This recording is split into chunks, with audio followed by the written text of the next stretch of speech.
கர்த்தருக்குள் பிரியமானவர்களே, September 23 Ellen G white அம்மையார் அவர்களுடைய மாரநாதா புத்தகம், பக்கம் 531. இன்றைய தியானத்திற்காக தெரிந்து கொள்ளப்பட்ட தலைப்பானது, தேவனுடைய கண்கள் அவரது மக்கள் மீது பதிக்கப்பட்டிருக்கிறது. வசனம் லூக்கா 18வது அதிகாரம் வசனம் 7-8.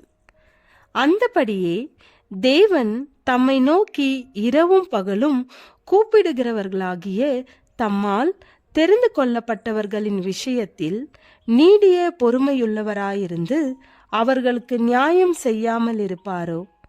சீக்கிரத்திலே அவர்களுக்கு நியாயம் செய்வார் என்று உங்களுக்கு சொல்லுகிறேன்.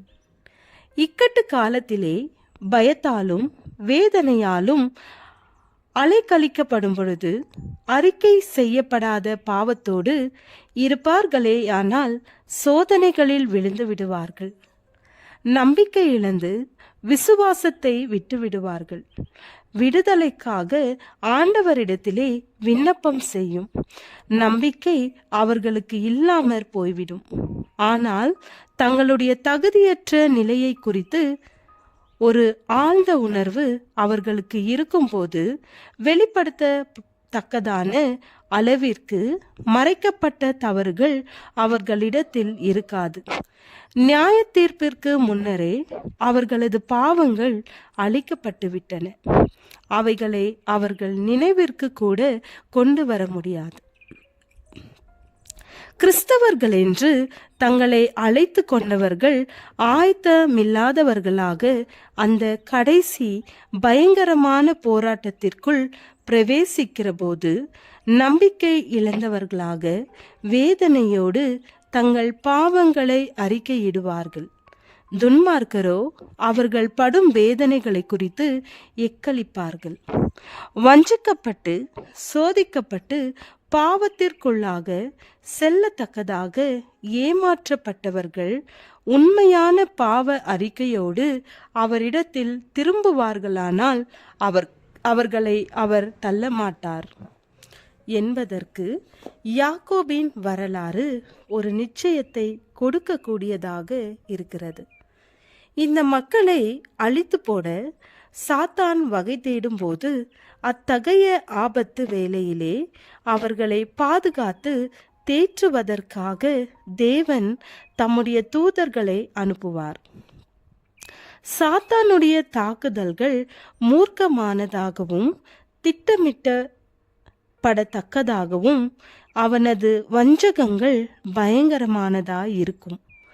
ஆனாலும் ஆண்டவருடைய கண்கள் அவருடைய பிள்ளைகள் மேல் வைக்கப்பட்டிருக்கும். அவர் செவிகள் அவர்களுடைய கூக்குரலை கவனித்து கேட்கும். அவர்களுடைய உபத்திரவம் மிகவும் பெரியது.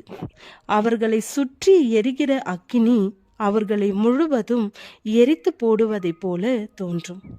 ஆனால் அக்கினியால் புடமிடப்பட்ட தங்கத்தைப் போல புடமிடுகிறவர் அவர்களை புடமிட்டு கொண்டு வெளியே வருவார். பயங்கரமான சோதனையின் காலத்திலே அவர்கள் மேல் ஆண்டவர் பாராட்டுகிற அன்பு அவர்களுடைய செழிப்பிலே அவர் காட்டின அன்பை போன்றே இருக்கும். புடமிடும் குகையிலே வைத்து நெருப்பிலே அவர்களை புடமிட வேண்டியது அவசியமாகும். கிறிஸ்துவின் சாயல் அவர்களில் பரிபூரணமாக பிரதிபலிக்கத்தக்கதாக இந்த பூமி சார்ந்த பற்றுகள் அனைத்தையும் சுட்டரிக்கப்பட வேண்டும்.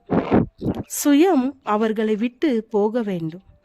சோர்வையும் தாமதத்தையும் பசியையும் தாங்கிக் கொள்கின்ற விசுவாசமே நம் முன் இருக்கிற வேதனையான சோதனை நிறைந்த காலத்திலே நம்மிடம் இருக்க வேண்டிய விசுவாசம். அதாவது மிக கடுமையாக சோதிக்கப்பட்டாலும் தளராத விசுவாசமாக இருக்கும். அந்த காலத்திற்கு நாம் ஆயத்தப்படும்படிக்கே கிருபையின் காலம் நமக்கு கொடுக்கப்பட்டிருக்கிறது. யாக்கோபை போல ஆண்டவருடைய வாக்கு தத்தங்களை பிடித்து கொண்டு உண்மையோடு விடாப்பிடியாக இருந்து அவன் வெற்றி அடைந்தது போல அவர்களும் வெற்றி அடைவார்கள். ஜெபம். பிதாவே, எங்கள் எண்ணங்களை மாற்றவும் பிறரை மன்னிக்கவும் கற்றுத்தாரும் தேவனே. ஆமேன்.